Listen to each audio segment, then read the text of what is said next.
Tudo certinho? Tá pronto.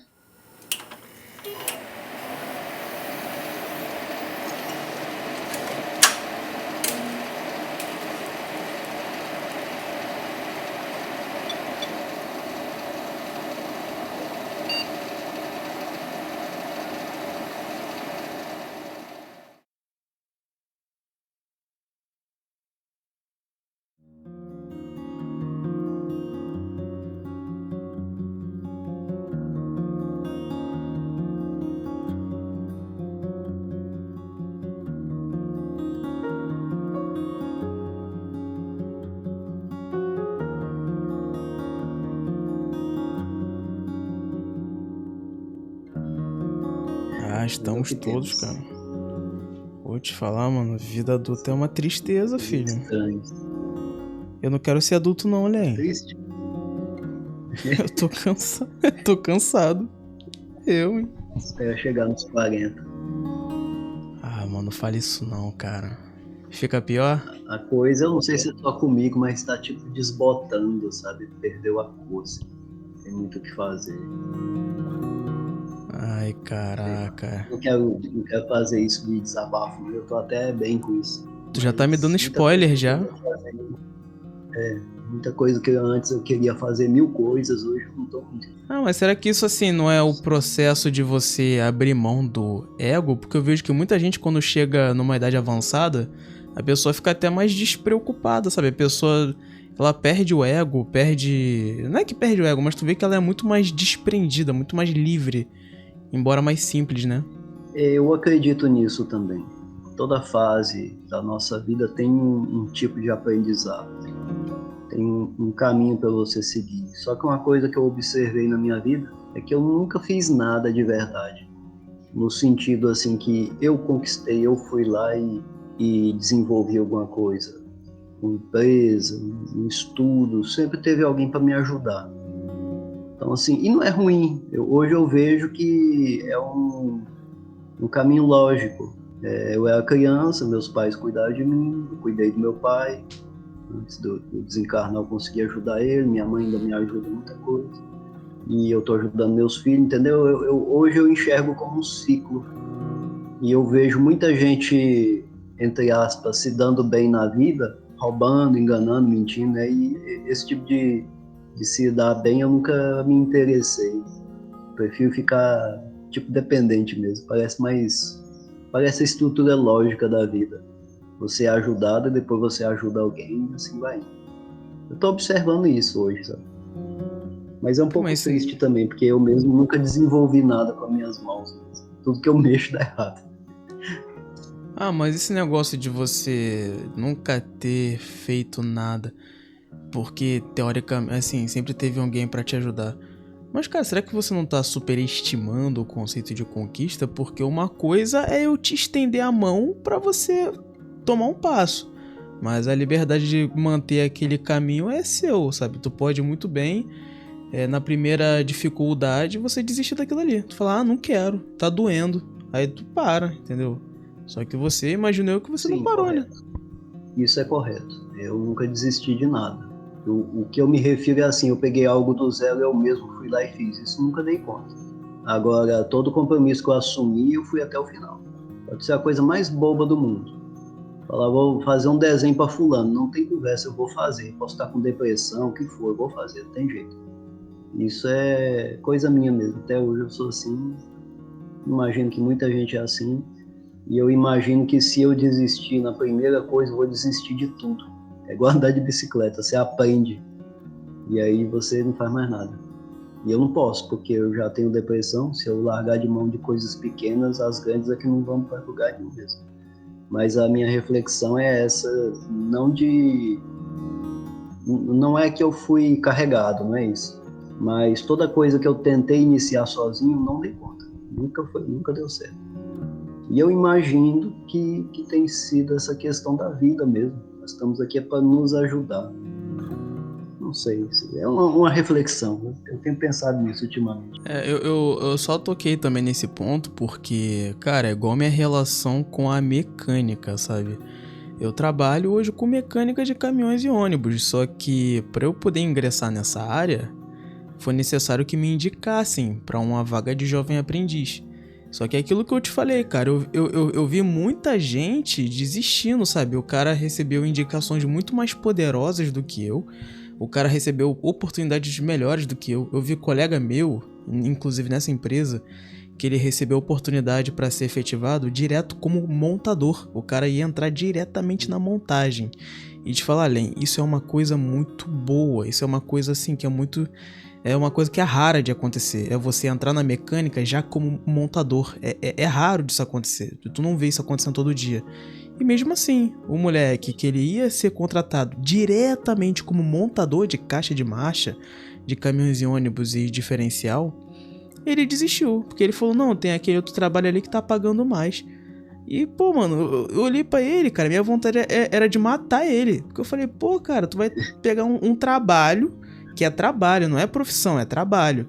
Aí só porque ele tá te pagando uns 100, 200 reais a mais, tu vai desistir da oportunidade de ter uma profissão que lá na frente vai te pagar milhares de reais a mais do que isso que tu ganha agora?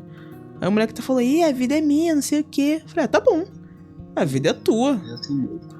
Tá entendendo, cara? Tem muita gente, cara, que tudo bem, existe alguém pra poder dar o primeiro passo ali, pra poder nos indicar, pra poder nos ajudar, de alguma forma, nos dar uma oportunidade. Mas se a gente não tiver honra, se a gente não tiver respeito pela nossa própria caminhada e pela pessoa que nos honrou com aquela oportunidade, mano, a gente desiste. Se você não tem a mente forte, tu desiste, cara. Tipo assim, tu não desistiu, mano. Será que isso não é uma conquista também, não? Não vejo. Aí a gente pode entrar na questão do espírito, né? Muita coisa eu enxergo e eu falo, por aqui não dá. Por que eu sou assim? Vamos pegar de base esse rapaz aí. A vida é minha. Ele não tá vendo lá na frente, você já tá enxergando mais à frente, entendeu?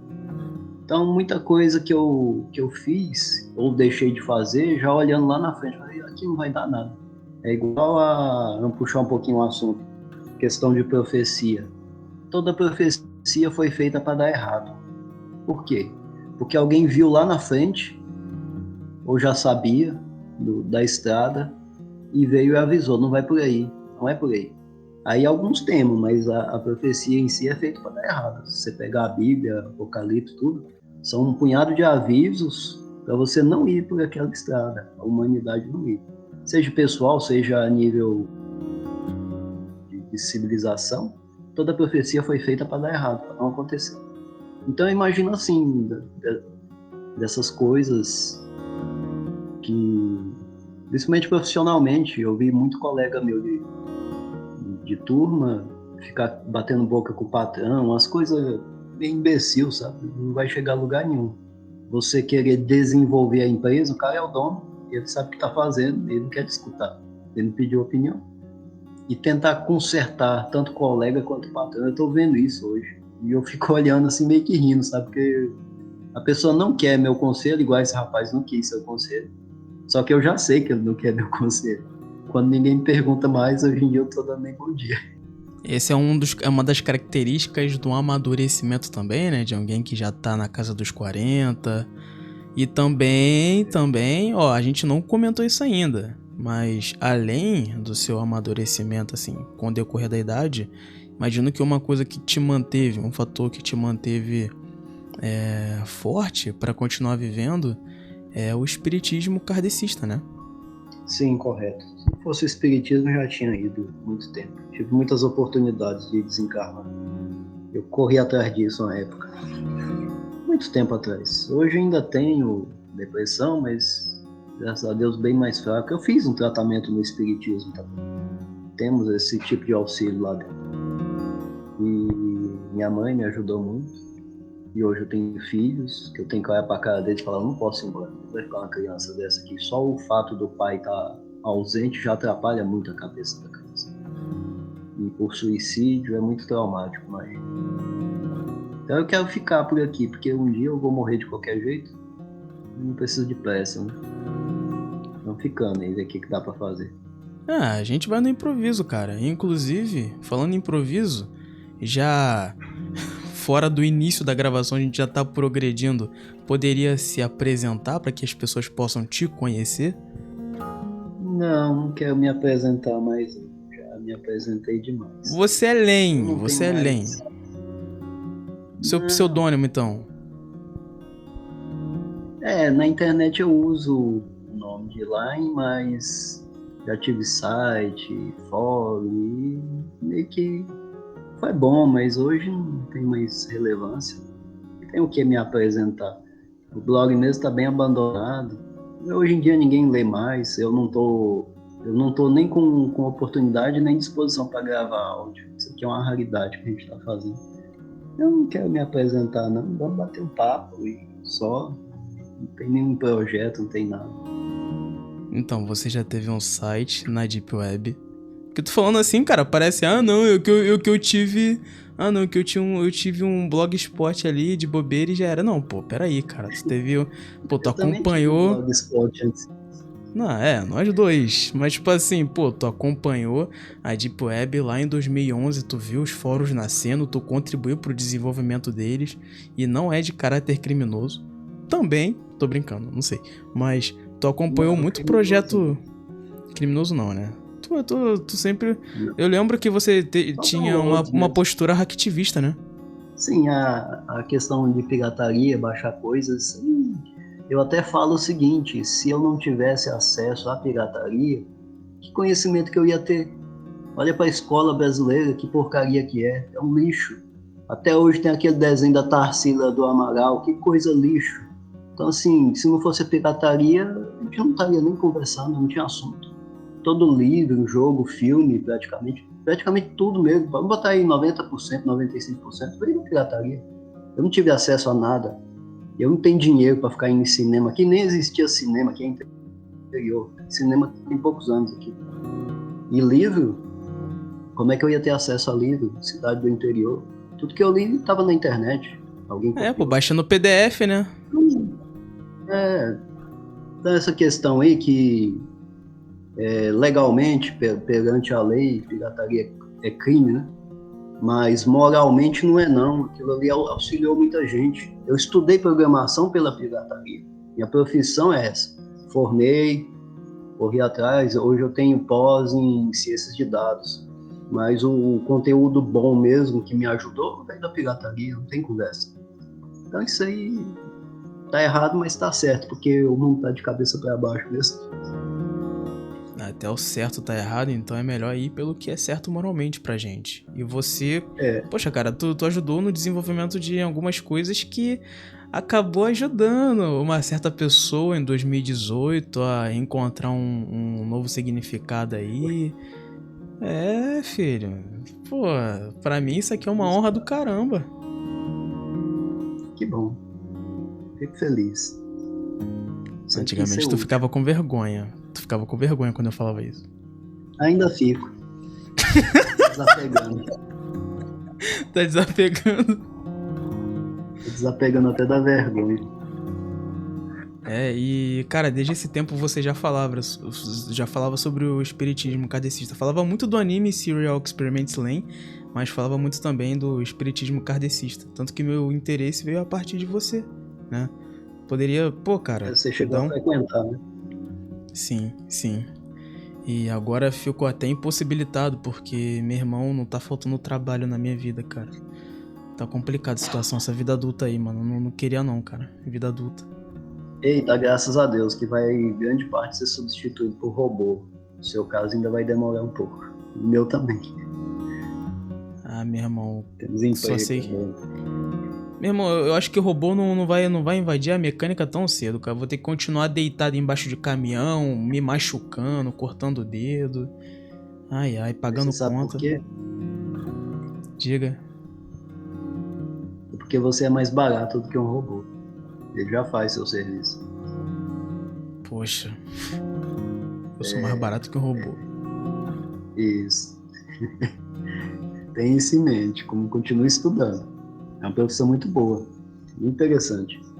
Mas não para, não. Com certeza, cara. Já te falei, um dia eu vou morar aí, filho. Vou morar aí. Vou sair do Rio de Janeiro. Coitado. E te falar, cara, cada um... Agora, vou puxar muito a sardinha aqui do espiritismo.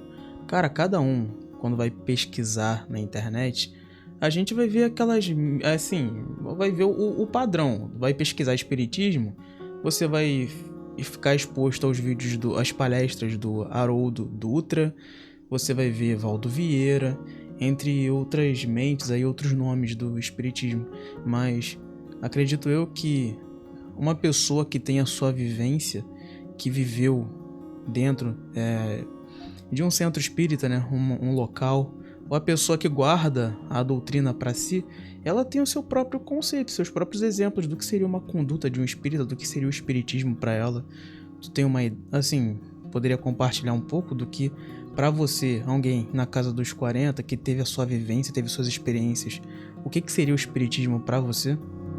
Cara, isso é muito abrangente e interessante. Eu gosto muito, não só do espiritismo, mas do espiritual de modo geral. Então, assim, eu comecei muito cedo. Minha mãe já era espírita desde 89, eu acho.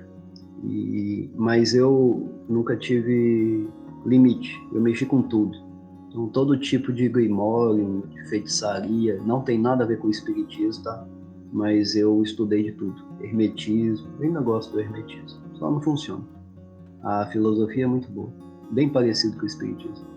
Então, assim, eu li muita coisa, testei muita coisa, e aí eu voltei para o espiritismo porque é o único lugar que deu respostas lógicas, respostas que funcionam. As outras religiões que eu tive a oportunidade de estudar não estava resolvendo nada. Não só a religião, mas filosofias e práticas também místicas, né? Eu cheguei a estudar, tem uma organização chamada Rosa Cruz, tem no Brasil também. E muito simbolismo, mas prática mesmo de funcionar, para mim não serviu, né? Não vou falar que, não vou denegrir ninguém não, mas para mim não serviu. Muita coisa não me serviu, eu sou muito pragmático, tem que funcionar. Depois a gente entenda, né? Por exemplo, eu acendo a luz, funciona? Ótimo, vida que segue. Agora eu quero entender como é que funciona a luz, vamos estudar. Então, no espiritismo é muito pragmático, a coisa funciona, você não tem que acreditar em nada, ninguém te pede para acreditar nem em Jesus, que é o governante do planeta. Mas ninguém te exige isso. Eles falam, Jesus é quem manda, mas eu não acredito, é problema seu. Aí, nós falamos com os mortos. Mas eu não acredito, é problema seu, se você quiser estudar, tá aí. E aí você vai lá e conversa com o morto, e pronto, é problema seu. Então, o espiritismo é muito aberto. Por quê? Porque existem leis naturais do universo. Lei de reencarnação, lei de causa e efeito. Tudo que você faz vai voltar, não tem jeito, senão nessa vida, na próxima.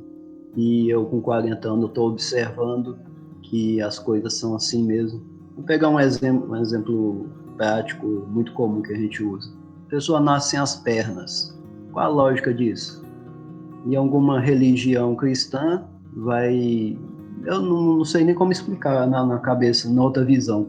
Porque assim, digamos que só tem uma vida, morreu, acabou. Vai para o céu ou vai para o inferno. Um padrão mais genérico de aceitar a vida espiritual. Ou vai para o céu ou vai para o inferno. O cara que nasceu sem as pernas vai para onde? Me diga. Ele tem menos possibilidade de errar. Ele não pode assaltar, ele não pode trair. Nasceu sem as pernas, vai para o inferno ou vai para o céu? Se ele não fizer nada... Se ele não fizer nada, pra onde que ele vai? Pois é. Não fez o errado, mas também não fez o certo. Eu que tenho as pernas, eu tenho a possibilidade de roubar, correr, né? E eu posso trair, eu posso, não quero, não devo, mas eu posso, eu tenho a possibilidade. Então, você poderia dizer que Deus gosta mais desse cara, porque ele não vai ter tantas oportunidades de pecar quanto eu tenho oportunidade que vem me esfregar na cara, entendeu? Aí seria um Deus muito mais determinista, né? Um Deus muito mais determinista, mais lógico. Lógico não, ele é ruim, ele é mau. Ele fez o cara sem a perna. Né? Ele fez o cara sem a perna por sadismo, mas depois vai dar um prêmio pra ele, que é ir pro paraíso eternamente, enquanto eu tenho que batalhar. Tá errado isso. Ou seja, eu seria um Deus melhor do que esse Deus aí. Eu sou mais justo do que esse cara. Então assim, na nossa visão espírita, reencarnação. Por que o cara nasceu sem as pernas? Fez mau uso na outra vida, ou pulou de um prédio, quebrou as pernas, ficou aquela cicatriz espiritual que ele precisa reparar moralmente. O cara tomou um veneno, com muita dificuldade que ele vai ter no mundo espiritual, vai sofrer muito, mas uma hora ele vai voltar e reencarnar. Vai reencarnar como? problemas gástricos, problemas no pulmão. O cara deu um tiro no ouvido. Ele vai vir, depois de muito sofrimento, algumas centenas de anos, ele vai voltar para este planeta idiota. O cérebro dele não vai estar funcionando corretamente. Ele precisa reparar isso, ele precisa sofrer aquilo para sentir. Então, assim, no Espiritismo eu encontrei uma lógica. Tem todas as respostas? Não, não tem todas as respostas. Mas tem todas as respostas que a gente precisa hoje. Isso aí eu tenho certeza que tem. Mas tem muita lacuna, não é nem lacuna, mas tem muitas informações que não dá para explicar hoje. Os espíritos mesmo falam, não tem por que você saber disso agora, está na hora. Por exemplo, o que é Deus? É a primeira pergunta do Livro dos Espíritos, que o Kardec fez para os espíritos. O que é Deus? O espírito respondeu, Deus é causa primária de todas as coisas e inteligência absoluta. Passar disso não é dado ao ser humano saber hoje. Por que não dá para saber hoje? O que você acha? Que a gente não tem condições de compreender, né? Uma coisa é você me dizer o que é isso, o que isso é. Mas se eu não tiver consciência, se eu não tiver intelecto para poder entender o que significa cada palavra, você pode me dizer o quanto quiser, eu não vou entender, não vai entrar na minha cabeça. Não só intelecto, mas, por exemplo, como é que você explica corpo para um cara que nasceu cego, nascença? Como é que você vai falar, existe corpo esse cara? Difícil, né? Então, assim, na visão espírita, nós estamos evoluindo em espírito. E nós temos os 5 sentidos, tato, visão, paladar, que é a forma como nós entendemos o universo à nossa volta. Temos o 6º sentido, que a gente chama de mediunidade, que é essa parte espiritual, que você começa a perceber o plano espiritual. Então, assim, nesse desenvolvimento, entendemos que um dia, daqui a alguns milênios, teremos outros tipos de sentidos que vai conseguir chegar perto de entender o que é Deus. É por aí. Então, assim, o Espiritismo tem essa lógica, tem essa evolução e tem explicação para os sofrimentos atual do ser humano. E é difícil da pessoa digerir, cara, a ideia da reencarnação. Assim, eu vejo até na internet, é muito difícil da pessoa aceitar. Eu mesmo tinha uma certa recusa em compreender que quando uma pessoa nasce nesse mundo com alguma limitação física, significa que na sua vida passada ela fez algo de errado que justifica a sua limitação atual, sabe? Isso parece injusto. O que tu acha disso? Não só física, mas intelectual também. Se você usou a inteligência, por exemplo, aqueles médicos alemães, os caras eram muito avançados, só que usou para o mal. Eles não vêm, eles não encarnam com todas as possibilidades intelectuais deles, não tem jeito. Eles têm que ter uma limitação. Não tem... A dificuldade do ser humano em aceitar isso, primeiro é cultural, que a pessoa não quer abrir mão dos dogmas e falar, fui enganado, estava errado. Isso aí é muito difícil para o ser humano, quanto mais idade tem, pior fica. Então, assim, para você educar uma criança nisso é mais fácil. E depois, a encarnação é algo, é muito simples, só que a gente não quer aceitar que a gente fez besteira na outra vida. É assim. Por exemplo, eu só tenho um olho que funciona, o outro eu enxergo muito mal. Não é aleatório. Eu fiz alguma coisa que tive problema nesse olho, eu fiz mau uso. Sim, eu até acompanhei. Eu acompanhei uma explicação do Haroldo Dutra Dias, né? O doutor Haroldo, né? O cara é neurocientista. Dele falando que... Ele falando que é como se nós tivéssemos uma... Não é massinha, ele usou um outro... Argila. É como se tivéssemos... Como se fôssemos uma argila, sabe? Essa argila, ela nos acompanha. É a nossa vida. A vida a gente tem uma só. Agora, corpo, a gente vai ter um monte. A gente vai se manifestar de muitas maneiras por muito tempo. Mas vai ser sempre uma única vida, que é a nossa individualidade, o nosso espírito. Então, em todas essas vidas, a sua argila vai estar acompanhando. Se na vida anterior você tratou mal essa argila, você a bagunçou completamente, na próxima vida, ela continuará lá. Você vai reencarnar com a argila bagunçada. Aí cabe a você, nessa vida, ajeitá-la, de modo que na próxima vida você possa reencarnar com a argila um pouco menos bagunçada, e assim sucessivamente, até que a sua argila ela chegue num ponto suficiente para que você possa ascender E, de certo modo, mano, lembra um pouco Planolândia, né? O livro Planolândia, que tem certas coisas que não dá pra você ter compreensão. Por exemplo, uma dimensão, uma unidade de primeira dimensão, ela não consegue compreender um mundo de 2 dimensões. E se você pegar uma unidade de 2 dimensões e jogar ela pra cima, ela vê tudo. E tem até esse exemplo no livro, bem no início, que pega uma unidade de 2 dimensões, puxa ela pra cima. Nisso que puxa, ela olha pra baixo e vê e consegue observar tudo em 3 dimensões. Sendo que ela não consegue explicar para os seus colegas de 2 dimensões aquela experiência, ela não consegue descrever, porque eles mesmos não conseguem entender, não chega no entendimento deles. Porque aquela é uma explicação de 3 dimensões, sabe? Eles não conseguem entender, não conseguem receber aquela explicação, porque para eles a vida é 2 dimensões. Acho que Correto, é um pouco disso, né? Muito bom. No livro, uma esfera, 3 dimensões, entra na Planolândia. Aí ela conversa com o Senhor Quadrado. E aí o Senhor Quadrado vê aquele círculo, que aí não vê esfera, ele vê um círculo horizontal só.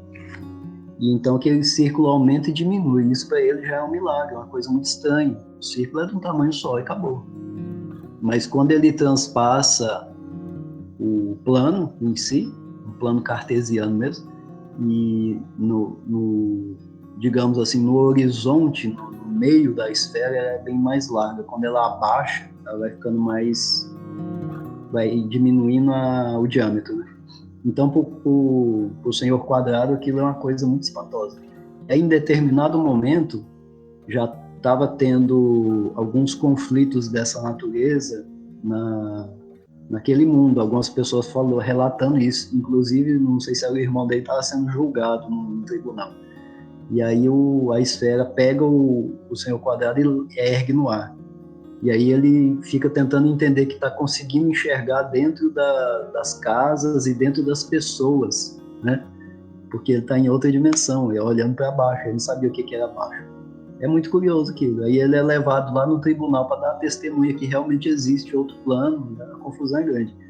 E é tipo uma Santa Inquisição lá.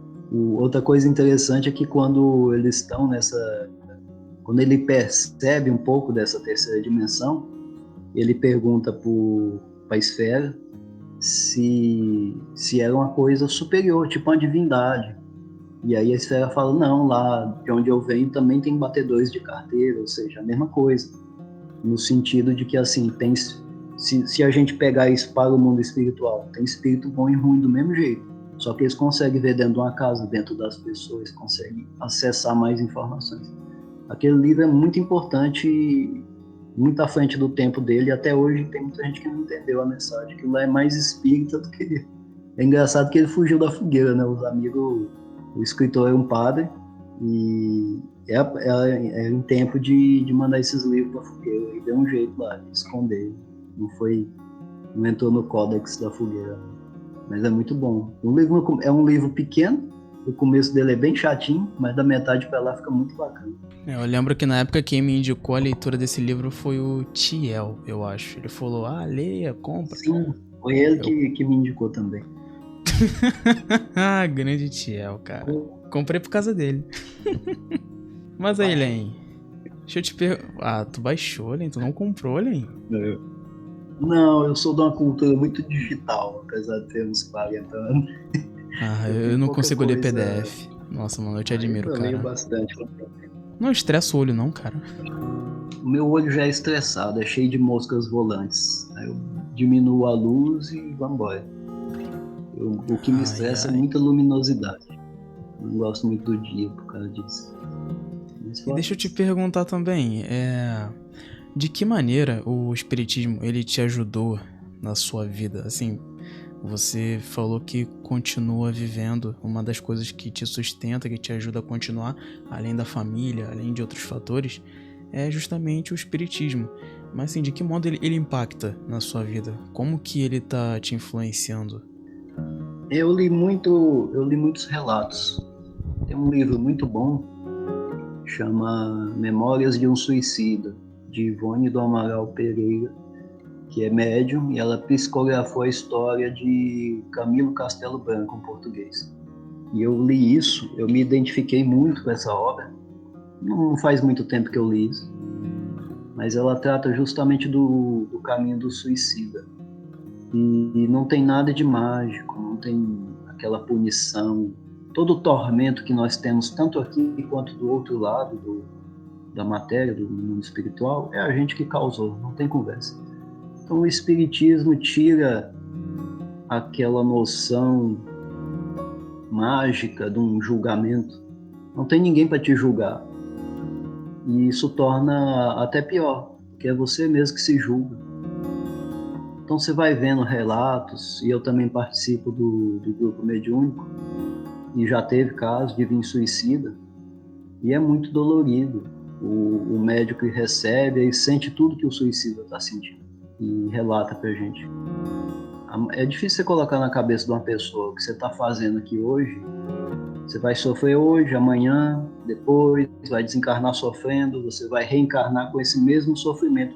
Então, o Espiritismo chama a conscientização. Você tem que resolver esse assunto. Seja qual for, você tem que resolver. Dá para ficar pior. Vamos pegar um mais simples, que é muito popular no Brasil. O povo é alcoólatra. E o alcoólatra, ele vai bebendo e falando, ele tá novo, né? E fala, isso dá nada não. Tô bom, tá tudo bem, vamos curtir. Daqui a pouco a idade chega. Aí começa a falhar o coração, principalmente, ou o fígado. Também tá aquela gota, né, que é uma cristalização, uma dor nas juntas. E ali já tá com a idade avançada. E aí ele tenta parar, mas o vício é muito grande. E aí o doutor fala, seu coração tá em 50%, em 30% de funcionamento. Se você acha que já viveu o suficiente, continua. É problema seu. E aí o cara fica meio triste, daqui a pouco ele volta a beber, porque o vício é grande. E ele não entende que depois que ele desencarnar, o vício vai continuar e não vai ter bebida.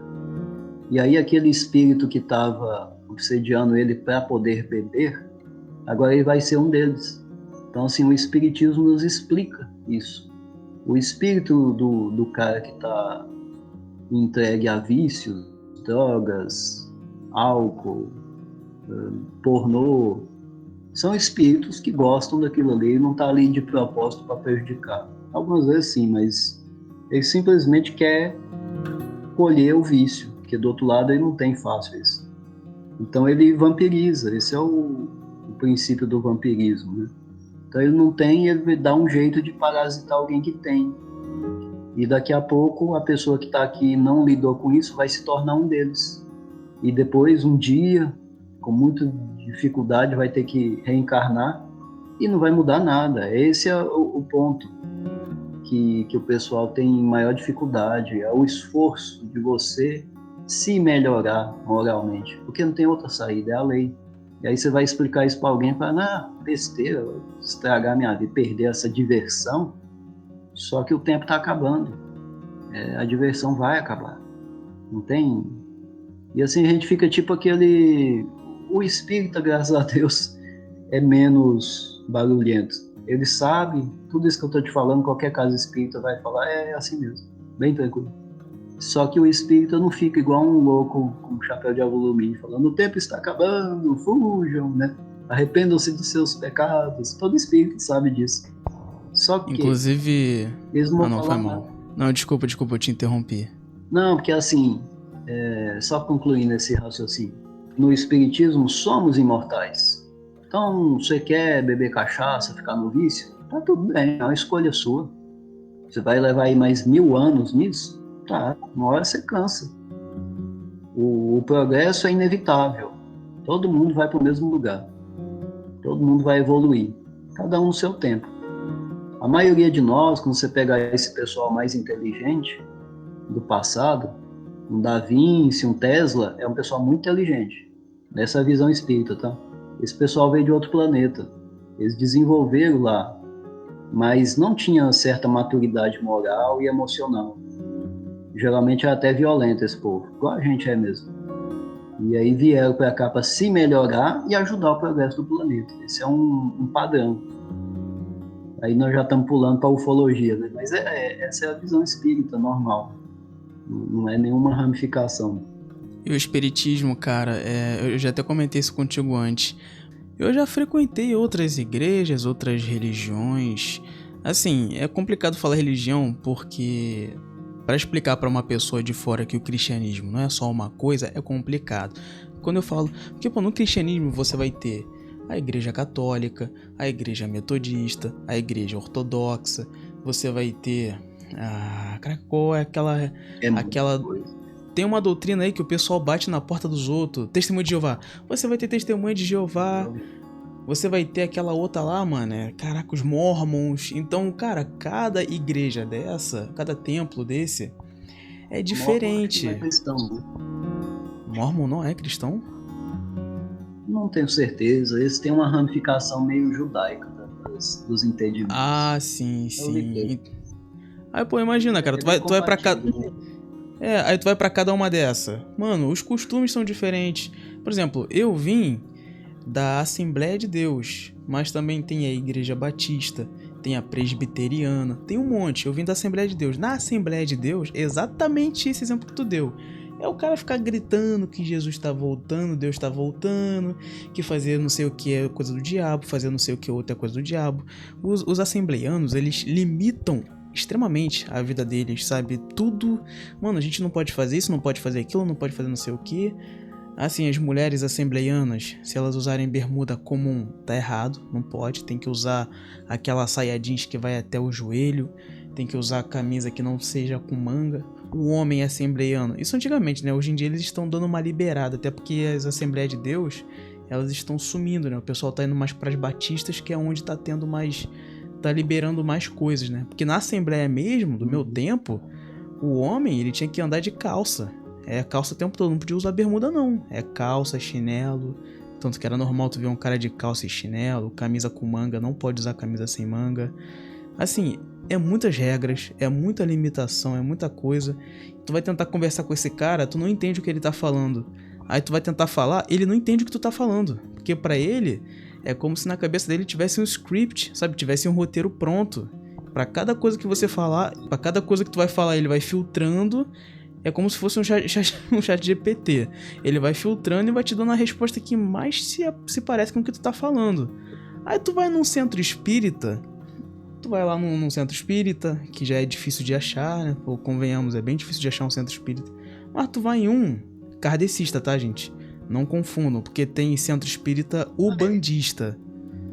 Então, não é importante. Tem umas 3 ramificações. Se alguém tiver interesse, procura se tem FEB, Federação Espírita Brasileira. O espiritismo é uma federativa. E tem gente que se diz espírita e não é. Isso é complicado, tá ocorrendo muito. Sempre teve. Porque tem gente que fala que é espírita, mas é espírita da religião de matriz africana, né? A Umbanda. A Umbanda, se tu for, pelo menos por aqui próximo tem lugares assim escrito Centro Espírita, mas tu vai lá conferir e é de Umbanda, é umbandista, que já é uma outra religião, já são outros costumes. Agora... Não, deixa eu te corrigir nessa parte aí. A Umbanda é brasileira e ela nasceu do espiritismo, mas ela tem uns elementos da cultura africana, sim. Porém, é uma ramificação, é bem parecido com o espiritismo, eles leem os livros espíritas, mas eles têm aqueles ritual, música. Então teve essa ramificação. Não é espiritismo. O espiritismo não tem símbolo de nada. Então, assim, se alguém vê uma vela dentro de um centro espírita, com certeza acabou a energia. Caraca, Tanto que, só pra continuar, aí eu fui nesse centro espírita, kardecista, fui lá pra... Cara, eles não chamam nem de culto, cara, é reunião. Vai ter uma reunião lá. Se quiser aparecer, beleza, eu fui lá. Cara, o lugar... simples. Lugar sim. Cara, eu senti uma simplicidade, sabe? As pessoas conversam bem. E assim, eu vi as pessoas com quem eu pude conversar falou: não, é que eu tenho uma amiga católica, não, é que eu tenho uma amiga de... Aí citou alguma religião de matriz africana que agora eu não lembro. Que às vezes eu vou lá no centro, às vezes eu vou na igreja católica pra visitar meus amigos. E assim, a pessoa tá de boa, sabe? A pessoa é espírita kardecista, mas ela não tem problema nenhum em ter um amigo de outra religião, em frequentar um culto de uma outra religião quando convidam. Enquanto que na Assembleia, de onde eu vim, né, de onde eu cresci, cara, na Assembleia, eles falam, ó, você não pode ter contato com ninguém de outras, assim, não é nem de outra religião, é de outro, vamos colocar assim, de outra vertente do cristianismo. Ou seja, um assembleiano, ele não pode ter amigo de igreja batista, ele não pode ter um amigo metodista, não pode ter um amigo católico, porque tudo que não é assembleia é do diabo. Eles têm a verdade e os outros são os profanos. É isso aí, cara, foi isso Muito que assim. acabou me fazendo, me fez, assim, abandonar, né, a religião, né. Cara, que é até um pouco complicado, cara. Mas eu falo, poxa, mano, eu acho isso errado, sabe? Eu senti muito mais Deus, sabe? Eu me senti muito mais em paz quando eu fui numa reunião espírita, cara. Eu me senti muito melhor ali, sabe? Mas acontece que o mundo está caminhando para isso. As pessoas não querem mais só seguir. Elas querem entender um pouquinho. Algumas, né? Estão caminhando para isso. E é igual quando você fala de política ou de droga, por exemplo. Pô, tem que proibir droga. Vamos pegar o exemplo da droga. Tem que proibir droga. Você acha que tem que proibir droga? Ah, eu acho que não, cara. Você vê uma necessidade? Eu acho que tem que proibir, não. Depende. Cocaína, proíbe, com certeza. Bom, na visão espírita, não tem isso escrito, tá? Mas é uma visão mais geral do assunto. O correto seria educar todo mundo. Então você pega uma criança e começa a explicar para ela, a droga fulana faz isso, a maconha faz isso, a heroína faz aquilo, aqui como é que fica um drogado. Então você educa, explica, e sabendo dos prós e dos contras, naturalmente a pessoa não vai querer mexer com aquilo. É simples assim. Não tem essa proibição. Você não pode. Por exemplo, uma coisa nossa mesmo. Você não pode fazer uma reunião mediúnica dentro da sua casa. É proibido? Não é proibido. Pode fazer, mas não deveria. Por quê? Os espíritos que vão lá, eles estão à toa. E às vezes eles não querem ir embora. Não tem como você mandar embora. Não existe mágica, não existe ritual. Então não faça em casa. Tem um lugar certo, que é um lugar preparado. Os espíritos que estão participando ali, eles já estão com uma ideia de ajudar. Então, são espíritos trabalhadores, estão em sintonia com Jesus, e eles estão apoiando reuniões sérias. Se você faz em casa de qualquer jeito, é só espírito à toa que está lá, só para mistificar e fazer graça. E se eles encontrar um médium de efeito físico dentro de casa, acabou. Você vai ter que mudar de casa. Então, o espiritismo não proíbe nada, absolutamente nada. Mas ensina a lei de causa e efeito. Então, tudo que você faz vai ter um efeito simples, físico e matemático. Tanto que Kardec falava, ainda na codificação dele, ele falou: o dia que a ciência provar que o espiritismo está errado, você larga de mão o espiritismo e segue a ciência. Assim, para resumir, qual que é a religião de Deus? Não tem uma religião que Deus segue. Ele se manifesta, né, nas pessoas. E as pessoas, nas suas interpretações vãs, que criam essas regras aí. Que homem não pode usar bermuda. Eu não gosto de bermuda, só dentro de casa. Dentro de casa, pode ficar de calça dentro de casa. A Assembleia, ela prega, até dentro da tua casa, tem que ficar de calça. A mulher tem que usar saia jeans dentro de casa. Cara, eu vi um palestrante espírita lá do Piauí, ele falou que era de uma igreja assim, que ele dormia de botina, de calça comprida e botina, esperando o dia do arrebatamento, que podia ser qualquer momento e ele já estava pronto. Nossa! Ele falou que hoje é contra rir, mas desse tipo. Muito triste, uma lavagem cerebral muito brava. Depois de mais adulto, largou e virou espírita, se encontrou no espiritismo. Mas é complicado, umas ideias meio esquisitas mesmo. E te falar que eu não me vejo voltando, cara. Eu não me vejo voltando pra Assembleia de Deus. Mas eu me vejo sim, cara. Quando eu tiver num momento um pouco mais tranquilo da minha vida, que agora tá um caos absurdo isso aqui, cara.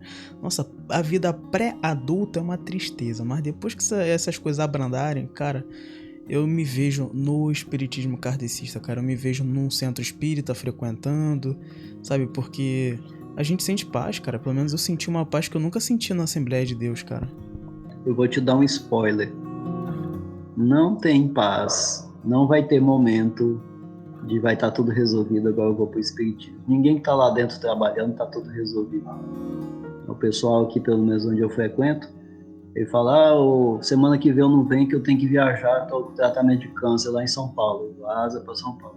Então tá tudo assim, o outro tá com depressão, semana que vem não vai dar para vir não, tô indo lá em Goiânia fazer uns exames, e é todo mundo assim. O outro com problema financeiro, então não tem momento pra você falar assim, depois que estiver tranquilo, depois que eu aposentar, eu vou virar espírita. Até uma piada no meu espírita isso. Caraca. Isso faz muita piada.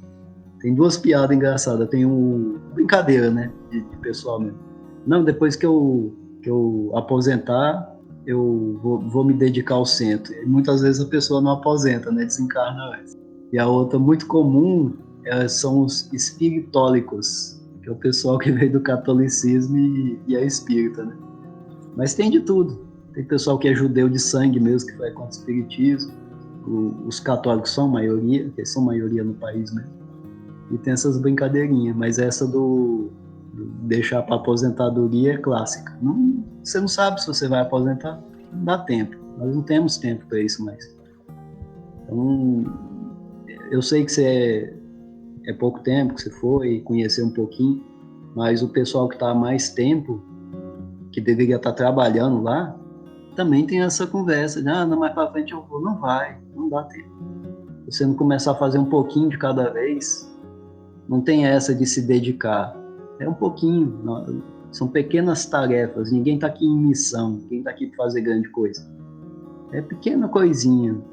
No meu caso, se eu der conta de ficar vivo e não me matar, já é uma vitória muito grande. Eu tenho certeza que eu já fiz isso outra vez. O tanto de problema de saúde, eu nasci com infecção urinária. Minha mãe, quando eu nasci, o doutor falou, se não mijar de hoje para amanhã, não posso fazer nada. Eu não tinha nem antibiótico, não tinha nada para dar para mim. Então, assim, eu já nasci com problema. Por quê? Outra encarnação, não tem base. Tem bebê que nasce com tumor. Por quê? Porque tem uma necessidade ali. Tem bebê que nasce sem cérebro. Então, tá reconstruindo o que a gente chama de perispírito, que é essa argila que você usou. Então tem aquela necessidade, aquelas pessoas que estão passando por aquele sofrimento também contribuíram para aquilo ali. Então, é tudo uma lógica, é um planeta ainda muito difícil, é um planeta, aqui está mais para um hospital, tipo um hospício, e uma prisão. Não tem ninguém aqui, encarnado ou desencarnado, vítima. Na verdade tem, né? Nós somos vítimas e algozes também ao mesmo tempo. É aquela troca de favor, aquela viciada em vingança, né? Então, ao longo de milênios, nós estamos nessa prova aí, desse sofrimento que nós mesmos criamos. Você vê o tanto que a história refaz. Foi mais ou menos uns 3 séculos de cruzadas, que foi os católicos invadindo lá os muçulmanos, né? E agora os muçulmanos estão dando troco. Eles fazem mesmo que matar os infiéis, segundo a interpretação de alguns radicais. Então, assim, a mesma coisa, há milênios fazendo as mesmas coisas, reencarnando nos mesmos lugares. Não muda. Mas chega uma hora que acaba. Tem um prazo, tudo tem um prazo para vencer. As estupidez também tem prazo para vencer. E assim, cara, você sempre teve muita curiosidade, pelo que eu pude te conhecer, sabe? De estudar um pouco de tudo. E você mencionou, né, que estudou questões esotéricas, né? Hermetismo, outras doutrinações, religiões, enfim. Além da influência familiar, o que te fez escolher o espiritismo? Você já até deu uns exemplos, mas eu queria que você abrangesse um pouco mais. O que te fez escolher o espiritismo kardecista? Eu não tive influência familiar. A minha mãe era espírita e falava, bora? E eu falava, não ia. E ela não me obrigou a ir para o espiritismo. Tanto que meu irmão é daquela, não sei se é a Assembleia de Deus, se chama Igreja do Véu. É a Assembleia. Assembleia de Deus. Muito legal. Aquele pessoal que tem um próprio instrumento lá, eles tocam bastante. As coisas bonitas. Pandeiro, né? Então, assim, mas tem... É o pandeiro, né? Pandeiro. Não, eu falo, eles têm a orquestra. Coisa muito bonita. Então não conheço. A Assembleia de Deus. E a Assembleia de Deus é muito grande, depois dá uma pesquisada. Cada um deles compra o próprio instrumento deles. Os que mexem com música, né? Nem todo mundo. Mas enfim, dizendo assim, nós não fomos influenciados a ser espíritas. Mas eu tinha aquela inconformidade de querer entender um pouquinho além da matéria. Eu não aceito que é só isso aqui, a vida. E morreu, acabou. Isso desde os 12 anos. Então eu fui pesquisar de tudo. Aí acontece que eu tinha de dentro de casa espírita. Então tinha muitos livros, fui lendo. À medida que eu ia lendo, eu falava, isso aqui tem lógica, isso aqui faz sentido, eu gosto disso. E aí eu fui frequentar o espiritismo. E eu tentei outras coisas. Eu fui pro hermetismo, o ocultismo, grimórios, magia. Muita coisa que eu fiz não funciona. Aí, dentro do espiritismo, eu vim entender por que não funciona. Por exemplo, tem um livro, eu não vou falar o nome de livro, porque o pessoal meio atrás dessas coisas, não resolve mesmo. Mas tem alguns livros de evocar demônios, digamos assim. Lá tá bem claro que são demônios. E comigo não funcionam esses livros. E aí no espiritismo eu vim entender. Se você for um médium, puder enxergar o mundo espiritual, você chama o cara aí mesmo. Aí você negocia com ele. Entendeu? É muito simples. Tem todo um ritual lá, tal, mas acontece que eu fazendo, não estou vendo nada, pode até dar problema, porque o espírito vem, não tem com quem conversar e pode se revoltar contra mim. Então, assim, é uma besteira muito grande mexer com isso. Só que aí eu entendi o que estava faltando. Eu não tenho esse desenvolvimento mediúnico para estar lidando com isso. E muita coisa que tem em ocultismo, tem muita coisa que é só para vender livro mesmo. Fizeram muitos livros de ciências ocultas que é só besteira.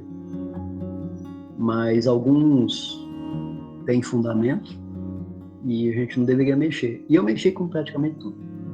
O que me prejudicou muito, principalmente essa questão de depressão, eu acredito que teve uma influência bem maior por causa disso. Depois eu voltei para o espiritismo e lá eu consegui um tratamento. O tratamento não é só numa sessão, eu tive que voltar 4 vezes. Costuma ser 4 vezes, é um padrão. Né? E é muito simples, é praticamente passes e água fluidificada, que é uma água feita, foi feita uma oração nessa água, né? Então é um tratamento ali, contando com a ajuda espiritual, sempre, né?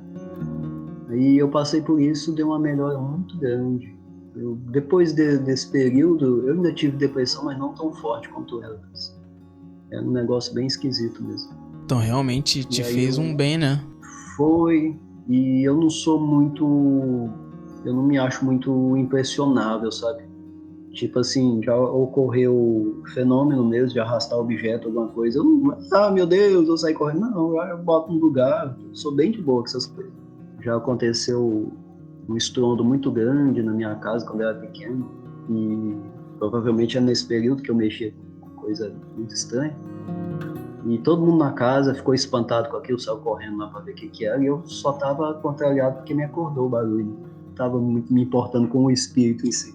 Então, assim, eu não sou impressionável. Falar, é um tratamento, como dizem, psicológico, uma terapia ocupacional, alguma coisa que me influenciou ali mentalmente. Eu acredito que não. Eu não me impressiono fácil com as coisas. Eu acho até normal. Digamos assim, aparece um espírito. Um espírito, e aí, o que você quer? Né? Para mim é normal essas coisas. Eu já tive alguns experimentos nesse assunto assim. Ele ajuda mais a fundamentar a sua moral, né? Sua moral e ética, creio eu, que tem influência espírita, né? Tem bastante, mas assim, eu sou um espírito meio revoltado ainda, sabe? Sou uma criatura muito violenta. Então, eu me baseio muito no espiritismo já para me conter. Não porque o espiritismo me obriga ou me fala para ser assim, mas pela lógica, pela moral, pelo próprio Jesus deixou, eu entendo que é o único caminho. Então, alguém me desagrada na rua, me fecha no trânsito, alguma coisa, eu evito ter reação. Eu sou uma criatura muito explosiva, se eu começar, é difícil juntar depois. Me fecha no trânsito, eu evito dar um retorno, né? Já para não ter confusão, porque depois que eu entrar numa briga é difícil. Graças a Deus, só na infância teve isso. Não foi bonito. O espiritismo me ajudou muito nessa questão de olhar para dentro, né? Não é difícil a gente falar essas coisas sem parecer um dogma, alguma frescura religiosa. O espiritismo deixa muito claro, é causa e efeito. Então eu já sei qual vai ser o efeito. Vamos brigar. Alguém vai se machucar, um vai matar o outro, aí vai ter que reencarnar, vai começar tudo de novo. Eu já estou entediado, entendeu? Já estou de saco cheio disso. Então, não deixo de ser violento, mas eu me controlo pelo conhecimento. Não porque Deus vai ficar chateado, Deus não está nem com isso.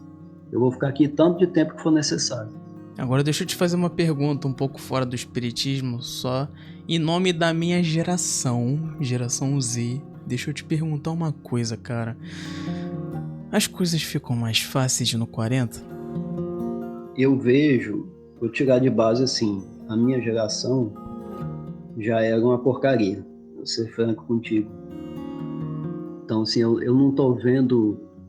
Se a gente fosse analisar fisicamente, a coisa tá piorando, mas não tá. Espiritualmente, esses mais novos que estão chegando, estão bem mais preparados, eu vejo que estão mais preparados. Só que da minha geração para a sua mudou muito pouco. É uma última leva de gente mais boboca, sabe?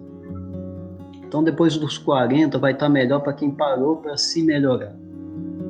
Porque vai ter toda uma mudança, tanto hormonal, física, que é motivo de queixa para muita gente, mas por outro lado é muito bom. Sua mente vai ficar mais clara, você vai ter mais experiência de vida, mais comparação. Eu vejo muita bobagem de gente que trabalha comigo que é mais novo, que eu falo, poxa, isso aí é uma coisa intuitiva, não é para estar quebrando cabeça com isso aí, de lidar com gente, entendeu? E eu digo o seguinte, para quem está se preparando para o futuro, tanto para chegar nos 40 anos, mais adiante, ou até mesmo para desencarnar, à medida que você vai envelhecendo, vai ficando melhor. Eu tô beirando os 40 aqui e tô bem, tô sozinho. Atualmente, fisicamente sozinho, eu gosto de ficar sozinho. E tenho família, claro, mas quando eu tô com eles, eu vou brincar com meu filho, tudo, tá tudo bem. E tem minha esposa, tudo, eu não quero entrar muito na questão de família. Mas eu dizendo assim, que eu tô sozinho? Eu não tenho amigo nenhum, já tive. Cada um foi cuidar da sua vida e muitos deles, eu notei, que por bobagem afastou, pensando, eu não posso dizer o que os outros estavam pensando, mas tipo assim, curtir a vida, sabe? E muita cachaça, droga e curtição não serve para mim. Não tem como acompanhar, como diz aqui no interior, né, que é a metáfora, pinto que acompanha pato morre afogado, né? Coisa de cachaceiro. Então, assim, eu vi muito. Conhece essa, não? Não. É boa. Pinto que acompanha pato morre afogado. Mas vamos lá. Então, assim, eu afastei de tudo. O que eu não afastei, os outros se afastou de mim naturalmente. Por que isso ocorre? É fenômenos da vida mesmo. Com o tempo essas coisas acontecem. Tem muita gente que às vezes parece que é amigo seu e não é. É algum interesse ou só tá à toa mesmo. Ocorre muito na vida. É muito raro você ter amigo de verdade.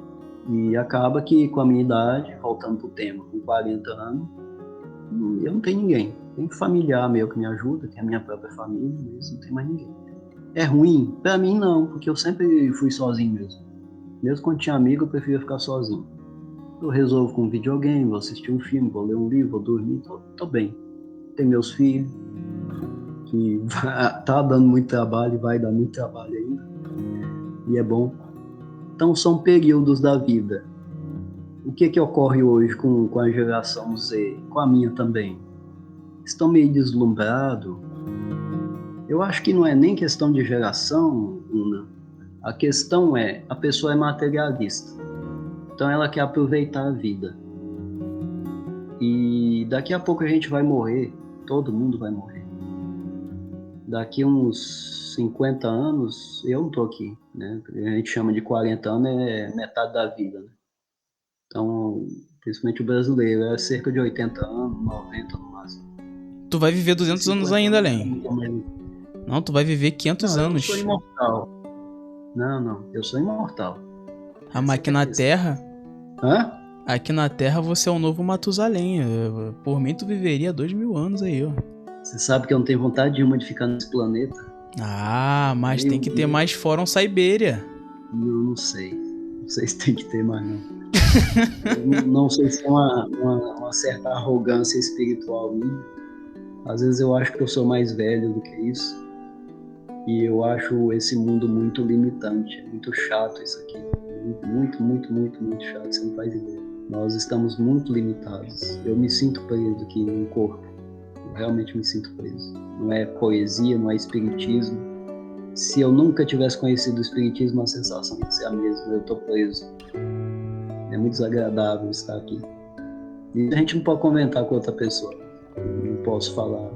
Imagina que eu vou no espiritismo, eu faço abertura de palestra, eu ajudo com a evangelização, eu participo da reunião mediúnica. E eu tenho liberdade para falar isso lá. Eu não falo para não incomodar. Algumas pessoas não vão entender. Mas é muito limitante esse mundo. Eu me sinto preso aqui. Para alguns mais de idade lá, eu falei, eu falo abertamente, eu vou para o espiritismo, digamos que eu estou lá, né, e você está escutando a conversa. A conversa foi assim, eu venho aqui igual ir para o serviço, porque tem que vir, eu tenho que trabalhar aqui. Eu não quero, mas eu não queria estar nesse planeta. Parece um pouco forte, mas do meu ponto de vista é lógico. Eu sinto que tem algo mais. O que pode ser? Ou existe um mundo espiritual mesmo e os planetas são infindáveis, ou eu tenho algum quê de esquizofrenia que fala. Só que eu só teria esquizofrenia nesse assunto, nem outro. Eu não me sinto parte daqui, eu tô aqui de favor. Deixar eu ficar nesse planeta, eu não sou daqui. Essa é a sensação.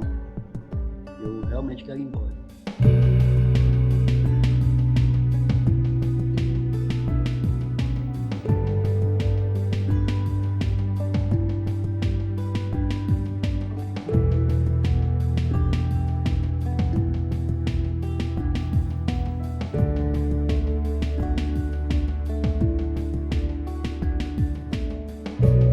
Let my soul fly free.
Let my soul fly free.